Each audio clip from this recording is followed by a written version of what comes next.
Let's make our predictions for Crown Jewel. There are 8 matches on this show, the most we have seen in a Triple H era pay-per-view. And we'll start with Braun Strowman versus Omos, the Battle of the Giants. Who you got in this one, Ralph? I'm going to go with Strowman, even though they've kind of been pushing Omos much stronger the past 3 weeks, I would say, but I'm going with Strowman.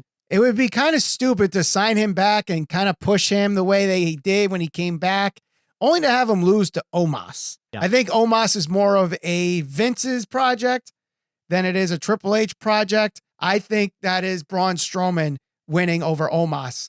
Next up, we have 6-man tag action. AJ Styles, Luke Gallows, and the never openweight champion for now, Carl Anderson, going up against the Judgment Day, Finn Balor, Damian Priest, and Dominic Mysterio with Rhea Ripley in their corner.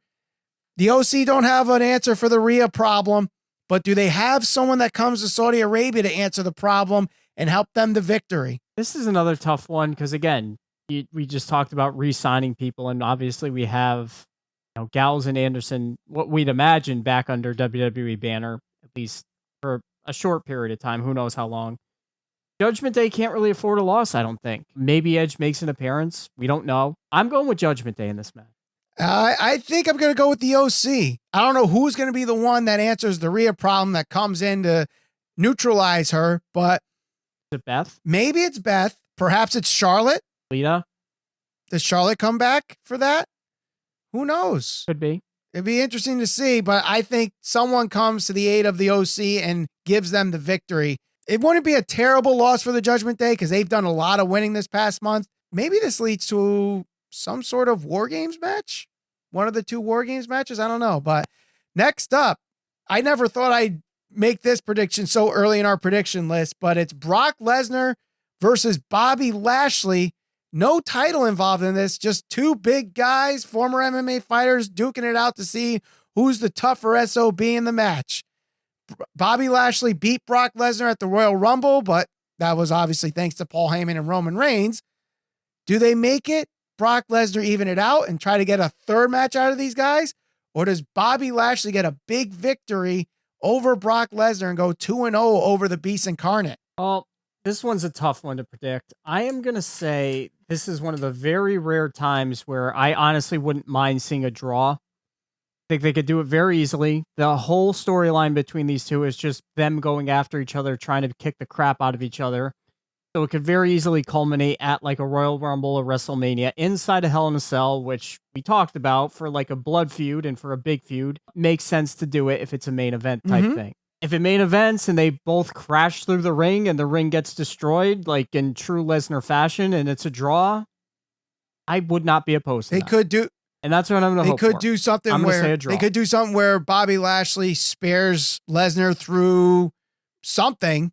Not the barricade, because they do that way too many times, but something where it causes both of them to get counted out. And that's an easy way to, make the draw and then pursue it somewhere else. Maybe Survivor Series, maybe Royal Rumble. But I want to see this match. I'm excited for it. And if there's a 3rd one, I'd be excited for that one too. But the next match will definitely not have a disqualification or a count out because it's a steel cage match. Drew McIntyre versus Karrion Kross with Scarlett Bordeaux on his side. So how do they book this one? This is going to be a tough one, I think. Both need the win.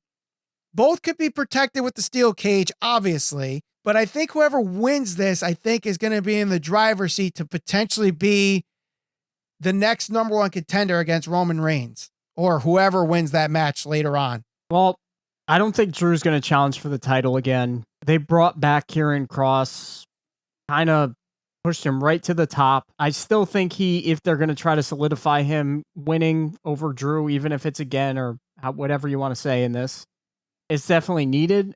I think Karrion Kross is going to win the match. I would agree with you on that. I do think Karrion Kross wins this one. I mean, you would think this leads him to the Universal Championship match, but he's a heel. Roman, I guess he's kind of turning face. The fans are getting behind him, so it wouldn't be a complete turn on Roman Reigns. I think that might be the route they go.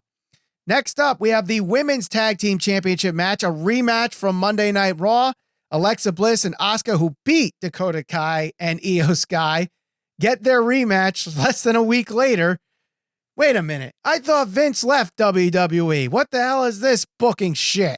Yeah, this is a head scratcher. I was actually surprised they lost the titles. I'll be even more surprised if they win the titles back. I can't see them taking the titles back off them after they just won it. I'm going to go Asuka and Alexa. I'm making a bold prediction here, Ralph. Dakota Kai and Io Sky are going to win those titles back because this whole story between Damage Control and Bianca and Alexa and Asuka has really been 50-50 booking, and it's not helping the women's division. And speaking of this storyline, that brings us to our next match for the Raw Women's Championship match, a last women's standing match, Bianca Belair against Bayley. So do you think Bianca retains, or does the 200-plus day reign of Bianca Belair end with Bayley? This is a tough one, too. They're all tough to predict, but I will say this. Damage Control has kind of been like on a roller coaster since their debut back at SummerSlam. Ups and downs. They've certainly been a part of some of the more questionable booking you could say about Triple H and his approach to just everything in general, and they've been a part of that. I just don't know if Bayley can afford a loss. There's nothing wrong with her losing to Bianca, but to lose multiple times, I don't know if they'll pull the title off of Bianca in Saudi Arabia. I'm going to say Bayley wins. I agree with you. Bayley's going to win this. That's why it's a last woman standing match. They have to find a way to protect Bianca.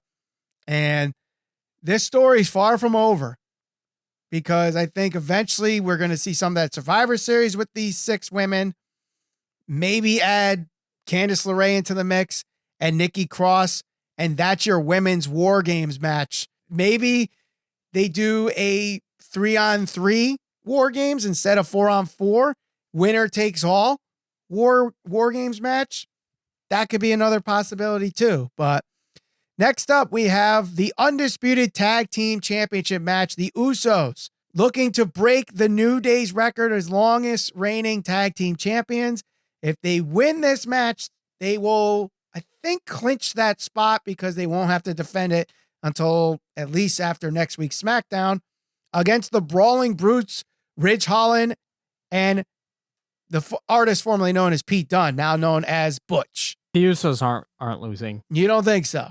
As long as Roman's champion, unless this starts to be the unraveling. I mean, they are trying to play the Jey Uso hothead. Maybe Sami Zayn costs them the titles. Sami Zayn's not going to be there. I just don't see it. Sami's not going to be there. Oh, you're right. There's that big thing where Sami doesn't go. Yeah, that's true. No, I don't. So Sami can't keep the peace and make Jey Uso, act Usi, so his head could get to him and cost them the match. And this starts the downward spiral of the bloodline. Why bring up the fact that Sami Zayn could be not just a full-time Us, but be Sami Uso?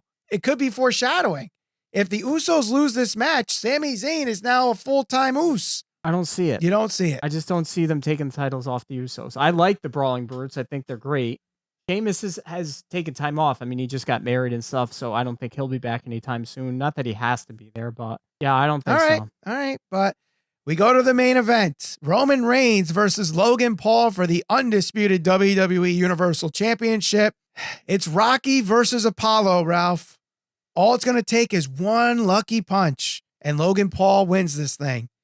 Now, there's been some teases that Logan Paul could come with backup, and that being Jake Paul, who just beat Anderson Silva via decision, but still beat him nonetheless. So can the Paul brothers make 2 big upsets in back-to-back weekends? Mastermind booking, mastermind strategy here for WWE, knowing that Jake Paul was going to get a lot of attention, a lot of press leading into this week, leading into this event.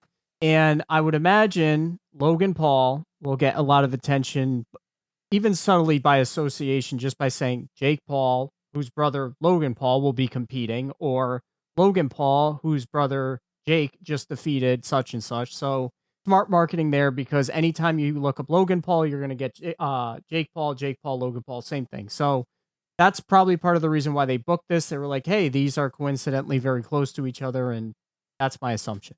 That said, Roman Reigns not losing this match. Yes, he is. I don't even need to go any further than that. He's losing. There's no way.